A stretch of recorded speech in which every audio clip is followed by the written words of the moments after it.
How you doing? I'm fine. Oh, I just pulled outside for a cigarette and it's actually got quite cold. A bit chilly. Where are you? I'm in Hastings in East Sussex. Okay, okay. Yeah. So we've been doing promo all day, and I halfway through I ran to the beach and jumped in the sea and came back, and I don't think I've warmed up properly. It was a bit silly. Oh gosh, was it Yeah. cold to see? Was it cold? Must have been It cold. wasn't actually that bad. I mean, I wasn't in there for very long. I was in there for a couple of minutes, but I just need to sort Wetsuit of or not? With a wetsuit or no? actually just my leopard print trunks. Yeah. Fair enough. Fair enough. I probably look pretty stupid, to be quite honest with you. Yeah, Oh well, it's got to be done, I guess. yeah. Yeah, I think we're just waiting on Els, aren't we? We're just Yeah, having a bit of a yeah. promo day. So, Okay. did I read somewhere that Wales are opening all their pubs this weekend? Maybank, no, Uh, Maybank holiday. May bank holiday, I think it said. Is Yeah. that what we're doing here? I can't remember. I think. Well, to be honest with you, I think we are following the English side of things. Okay, So there's no. I've I'm lost not track. getting To be it. fair, I can't. Yeah, I don't know what's I going on just give up, anymore. mate. I just, Yeah, it's like, I don't know. I just give up a bit of too. yeah. I think even the most respectful of us of this thing, this one is like, okay, let's do it properly. Just get Yeah, it done. I know. Yeah, So hopefully it will be all sorted this time. I hope so. yeah. I It's think I'll. it's definitely brought out the home drinker in me, which I never did really. Yeah, Like yeah, drink like a fish outside and make a buffoon of myself, but in the privacy of my own home, don't really yeah, yeah. drink. But I have done this this time. No, My I like my wine. So yeah. yeah, not beer, Every, but wine is every my now and thing. then I won't drink for like a sustained period, and that's Mm, it. And even I do like wine, but that's why I really crave if I don't drink for a mm, long mm. time. I'm like, God, fucking red wine is great. I really want some red wine now at like 11 a.m. Yeah. Hi, Ellie. You okay? Good to see you here. Hi. Are you okay? Yeah, you okay? Yeah. I'm fine. Well, I know we've only got about 8 to 15 minutes or so with you guys, and then you got a next one after that. Um, so I'll get on then. I've listened to the new album for the weekend, and you can hear the maturity in the songs how they're written now compared to Visions of a Life for me anyway. Is that what you obviously want us to take away from like, the people that listen to it? Yeah, I mean, yeah. I mean, I don't know. I don't want it to sound. I want it to sound better and good and Hmm. yeah. So yeah, if that is, yeah, I think so. Yeah, my housemate said that to me yesterday. He's like, I love how mature and like it feels like a progression without veering off wildly in a different direction. It's an extension maybe of us as songwriters from previous albums, you know. Mm. Because it just comes out when I listen to it anyway. I mean, it's a cracking album. But I was going to say, I mean, who decided on the layout of the tracks for the album? Because you know when you listen to it, then you've got play the greatest hits in the middle, sort of thing, and then it's sort of I wasn't expecting that track. Do you know what I mean? You're sort of getting on, and then it's like wham, and it just blew my speakers. So was that delivered by you, Joe, or Ellie, or the other guys? I mean, was it did you say we're just going to put that in there to just sort of throw people off?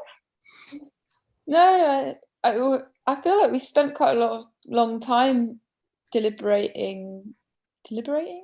the Yeah. track list, and like yeah, it's kind of for me like.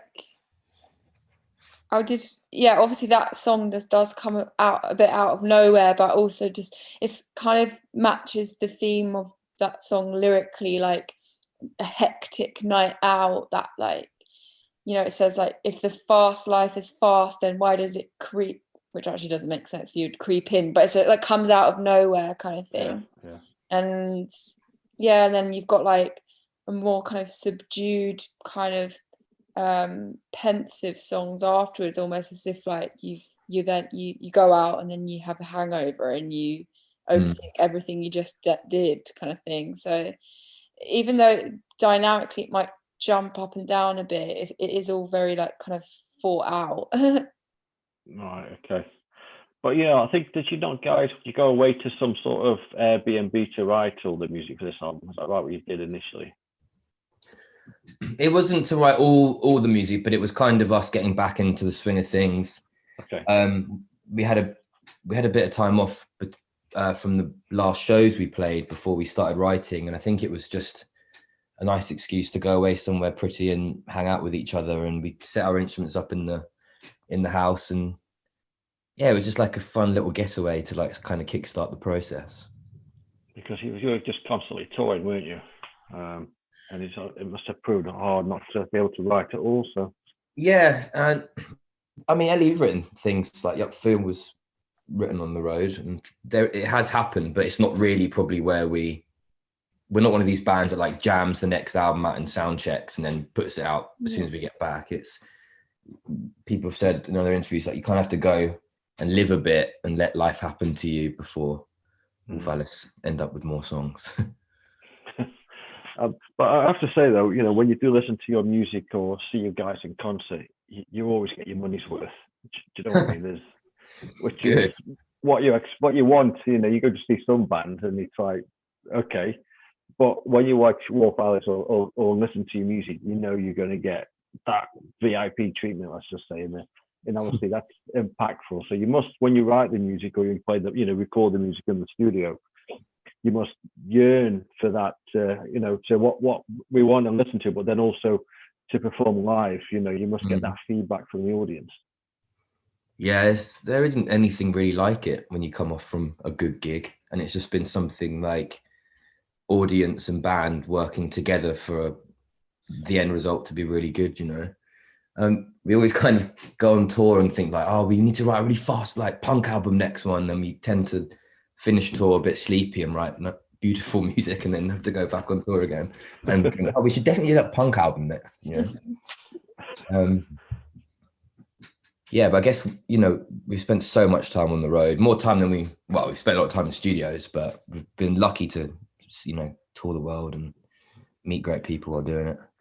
How did you cope on tour then? Because I know, you know, you've probably it'd be quite hard, you know, traveling around all the time and living in different hotel rooms and stuff like that. But how did you cope? Because, you know, you guys were you're still quite young. I mean, you're a lot younger than me. So, but how have you coped with all this bloody moving from place to place to place? It must have has it had a negative effect on you in any way, or has it all just been positivity all the way? I think, like, in a way, I don't know if this is lucky or unlucky, but we did it from when we were quite young, so we don't really know any other. And you know, when you're in your early 20s, it's really formative years, so we don't really know any other way. And it's almost like, I don't know how else to be an adult other than an adult on the road. So it probably has had some negative impact, but I don't know what it is because I never really had an adult life before it. Fair enough. Yeah. I guess you'd have to go see the parallel version of you in a different dimension who never went on tour, and I'd probably see how much better in shape I am and like, less wrinkles and things like that. Well, at least, you know, or you could, like you said earlier to me, you went for a swim in the sea. Did, yeah. Yeah, and just not having jackets that are full of like Travelodge key cards from about 4 years ago and things like that. Yeah, I do know what you mean, mate. I do. So, you know, when you write songs, then do you write it for yourselves, or do you write it for the fans, or is it a bit of both? I think I think about this a lot for some reason, and I think, like, if I wrote it for myself, I would just, why would I ever put it out there? Do you know what I mean? Like, if we wrote songs just for ourselves, like, we would just keep them on our computers. So I think I think we write, well, I don't know, I think I like to write things to make sense. For me, it's a nice way of making sense of things. And, you know, like, I feel like that's the way in which I am romantic, is making things into music, almost because I feel like some things deserve music. set to them. But then I do it for other people too, because I mold it so that it is applicable for other people, so that they can enjoy it too, and also probably to make to don't know, if you make something you're proud of, you want other people to hear it. So yeah. Do you take any like influences from, say, the other band members, what they're going through? Does that sort of give you some writing based on what they're going through or not? Or yeah, we're all one collective kind of mass now. Aging mass.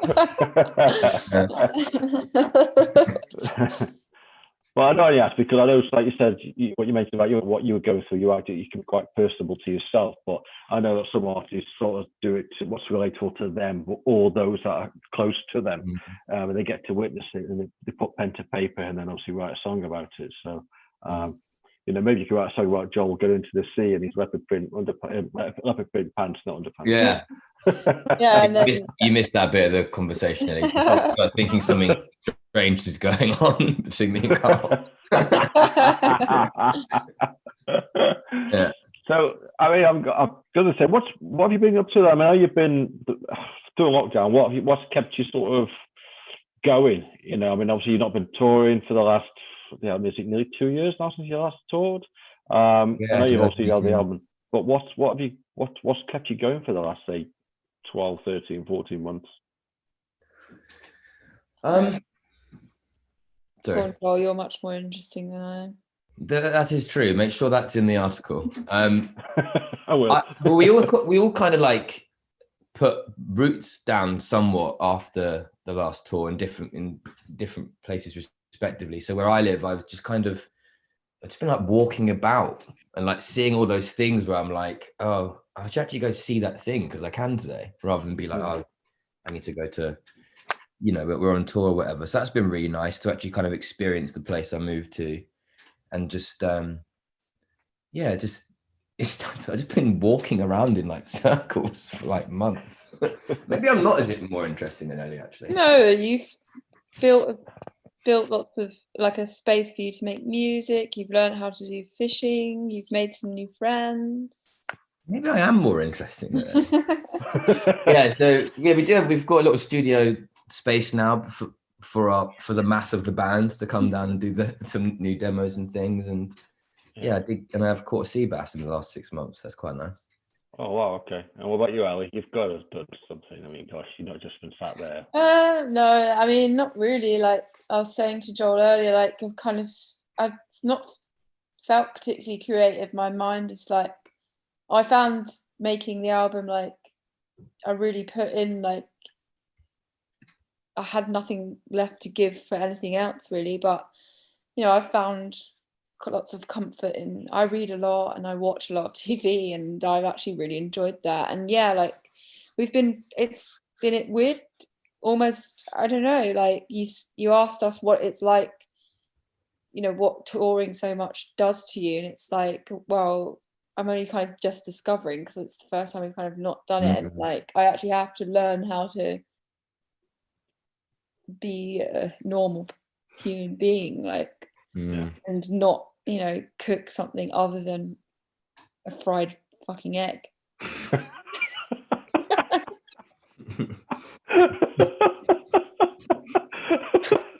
That's interesting. That's very interesting. That's quite very funny. So you've become a culinary chef then, have you, Elle?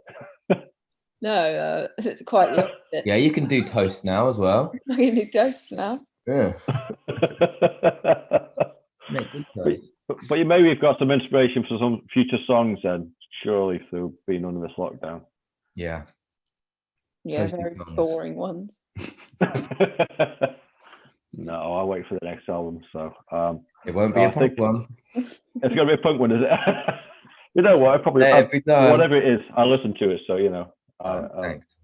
But I can't wait till you start touring again. So I just we'll have to go do another tour and make sure there's a Welsh date on there. So I know. I noticed there's no Welsh date. I know I'm doing this for the album, But yeah, when I spoke to PR, there's no Welsh dates. So I mean, you obviously played in Wales before. Yeah. Cardiff Globe. I think I had my birthday at Cardiff Globe on tour with Swim Deep. Yeah, I mean, yeah, love it. I mean, I imagine we'll be there. I mean, fingers crossed we'll be there at some point next year. You will be, yeah. I mean, you're a big enough band and you're very popular, so and we do love your music, so yeah. But no, hopefully, fingers crossed it'll be soon anyway. So, well, thanks for your time. I know you've got to shoot off now for another interview with you. So nice one, pleasure. See you later. Okay, well, you take care, yeah. All right, thanks, guys. Bye. Bye. Bye. Bye. Bye. Bye.